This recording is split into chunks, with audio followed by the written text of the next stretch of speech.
But it all begins with you, and it all begins inside of you, and it all begins with your mind, and it all begins with your unconscious mind.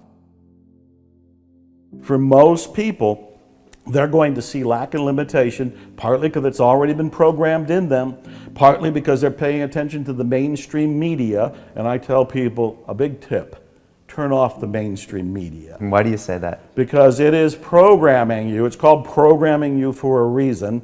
It's programming you for lack and limitation. It knows your hot buttons. It knows what you're afraid of. It is going to focus on that. It is going to highlight that. And if mainstream news can't find something bad that happened today in London, it'll go find it in Texas. Select the information. You're feeding your brain, you're feeding your soul, you're feeding your unconscious, subconscious mind. Select it with some sort of wisdom and discernment, so you program yourself for this abundant life.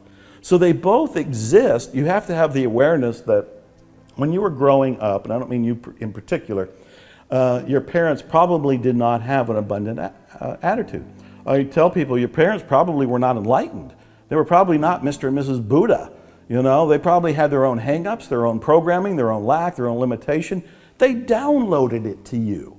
You were a kid. You didn't know any better. Then you go into the culture, you go into the media, you go into the education system, and it's not programming you for survival. It's programming you for survival. It's not programming you for thriving, for excelling. And so at some point, if you're lucky, you see a movie like The Secret, you read a book maybe by me or one of the other authors out there, you see a show like this, and suddenly there's an aha.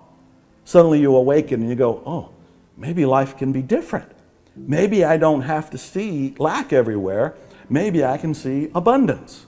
So to me, there's an optical illusion. They're both available. You get to choose. And how can I practice that state of abundance? Is that through an affirmations? Yeah, I love that question. You know, oh, I can talk to you forever. Or a few basic ways, you know, because also a lot of people watching us will say, Joe, Brian, if I look at a street and someone else looks at a street, it's the same street, it's the same people, it's the same. A lot of people will not understand that actually they'll pull all of these cultural dialogues, personal dialogues, and they'll see the things they want to see to continue that scarcity mentality. That's right. They're going to see it unconsciously. It's going to be coming from the paradigm they already have, the mindset they already have, which is in their subconscious / unconscious.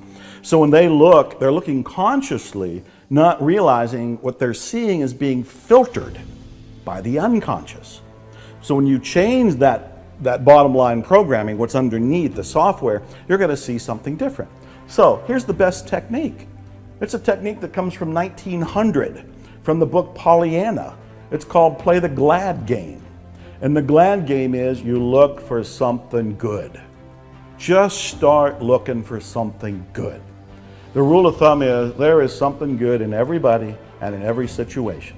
And there are some people and some situations that will challenge you. But you've got to focus, you got to look, and you got to say there's something good here. But if you stay with it, you're going to start seeing the good everywhere. That's a simple, easy, doesn't cost anything, begin it right now, way of using a technique to start to move into abundance.